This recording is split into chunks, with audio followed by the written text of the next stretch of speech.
afternoon. I'm Shania and this is One News Now.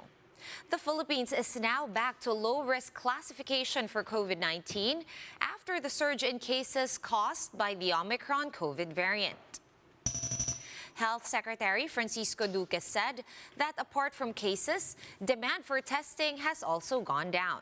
He adds that 13 regions are now at low-risk status, while 4 regions remain at moderate risk. Vaccine czar Carlito Galvez Jr. also reports that aside from the NCR, 9 more regions have vaccinated at least 70% of their populations. Let's follow up on the details of that assessment by the government that we are indeed low risk for COVID-19. We have Maricel Halili reporting to us live from Mandaluyong to give us more. Mase, the IATF just released the updated alert level classifications.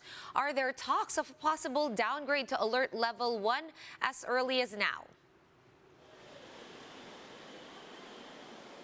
Yes, Sean. Acting Presidential Spokesperson Secretary Carlo Nograles, as well as Health Undersecretary Maria Rosario Vergere, confirmed that there are actually talks about placing the different parts of the country, particularly Metro Manila, under Alert Level 1. As a matter of fact, Octa Research Group or Octa Research Fellow Professor Guido David even mentioned that there is a possibility that maybe we can place NCR under Alert Level 1 by March or by next month, especially now that NCR is already classified at low risk. So if this trend continues, there is a possibility that they might listen to the appeal of the business sector to place NCR under Alert Level 1 anytime soon. And what about face masks, Mase? We've already said goodbye to face shields. Is there even a chance that we are going to say bye-bye to masks anytime soon, or are we still far from that point? When it comes to the possibility, there is a possibility. Sean, Yusek Vergere mentioned earlier that there has always been a talk about the non-requirement of wearing of face mask. But as of now, we still don't know what will be the decision of the IATF or the medical experts as to when they will allow us to remove face masks. We still have to wait and see. All right, so no removing of the mask mandate for now. What about the vaccination of the 5 to 11 age group, the pediatric vaccinations? How is that going, and how many kids have gotten their first doses so far?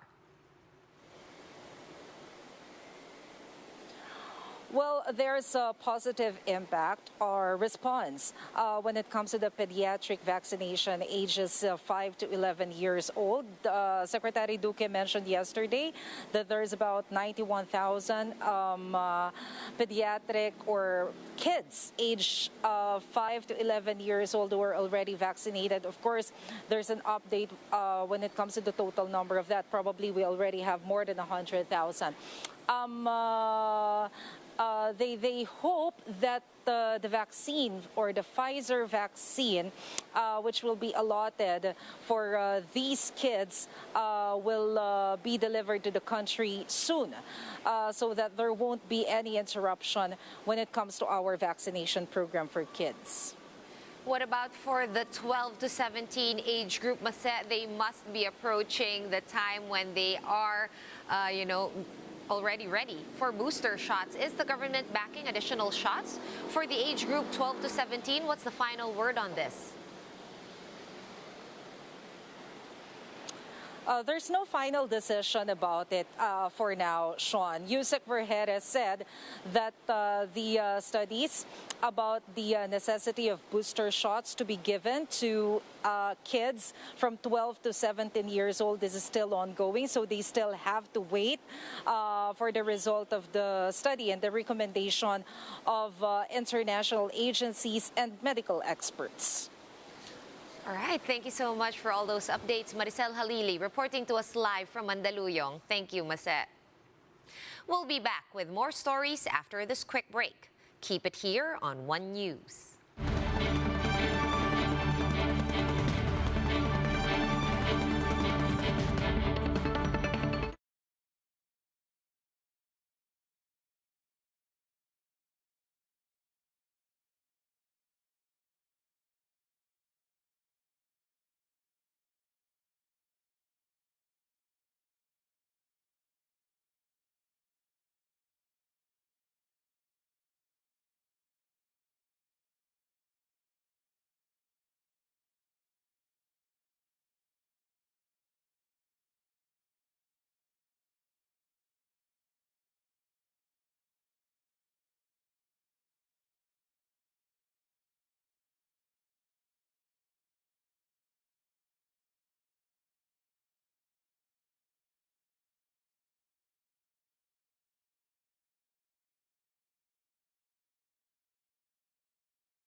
You're still watching One News Now. I'm Sean Yao.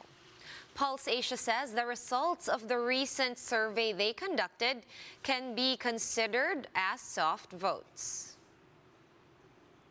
The polling firm's president, Ronnie Holmes, told the chiefs that almost half the respondents are still not fully decided on who to vote for. Citing a 2010 exit poll, he noted that most voters appear to finalize their votes less than 1 month before Election Day. Bongbong Marcos is the most preferred presidential bet in the latest Pulse Asia survey conducted on January 19 until 24. Hindi ganun kapilme. Kung titignan natin, ibig sabihin maaari pang magbago ang kanilang voting decision ngayon. Halos kalahati ng mga botante nagsasabing maaari itong magbago o hindi na masabi kung magbabago o hindi magbabago. Holmes also said that there is still no feedback on how Marcos Jr.'s absence in major forums affected his ratings. Hindi pa nila masyadong ganap na nakuha kung ano nangyari doon sa Soho interview at yung kung ano man yung feedback sa hindi pagsipot o pagtanggi na ma-interview ang dating senador, no, na si Bongbong Marcos. And leaders of the Akbayan party list have formally appealed the COMELEC's ruling on the disqualification cases against Bongbong Marcos. To tell us more, we have Greg Gregorio joining us live from Manila. Hi, Greg. What's the latest on this? Hi, Sean. All of the petitioners in the consolidated 3 disqualification cases filed against presidential candidate Ferdinand Bongbong Marcos Jr. have already submitted their respective motions for reconsideration. Earlier today, former Commission on Human Rights Chair and Akbayan Chair Emeritus Eta Rosales arrived here at the COMELEC along with other Akbayan representatives to file their motion for reconsideration to the COMELEC on bank. This after the COMELEC First Division's ruling that the perpetual disqualification to hold public office is not under Marcos's tax conviction. Rosales insisted, though, that it is an accessory penalty that doesn't have to be written in the decision as it is already integral in the law. Aside from this, petitioner said that Marcos's conviction constitutes moral turpitude, which is a ground for disqualification from the 2022 polls. Akbayan also questioned the validity of the division's ruling, noting that the poll body's rules of procedure state that there should be 3 commissioners voting for a decision. They also want Commissioner Amy Ferolino, who penned the decision, to inhibit once the unbanked decides on their motion for reconsideration. Ferolino and COMELEC spokesperson James Jimenez, meanwhile, have yet to respond to this. Sean, the other petitioner, Abubakar Mangelen, has filed his motion for reconsideration yesterday afternoon, while Bonifacio Ilagan et al. Has also filed their motion for reconsideration electronically yesterday afternoon, but only received and stamped by the commission this morning. But all of these petitioners insist that Marcos Jr. was indeed convicted, and this is enough for his disqualification from the presidential race. Sean? Right, definitely still a developing story for now. Thank you so much for those updates. Greg Gregorio of News 5 reporting to us live from Intramuros in Manila. For more updates, visit News 5, the Philippine Star, and Business World online. Visit our website, onenews.ph, for more in-depth analysis. You can also catch One News on the Signal Play app. Register for a free account at www.signalplay.com and stream One News live anytime, anywhere.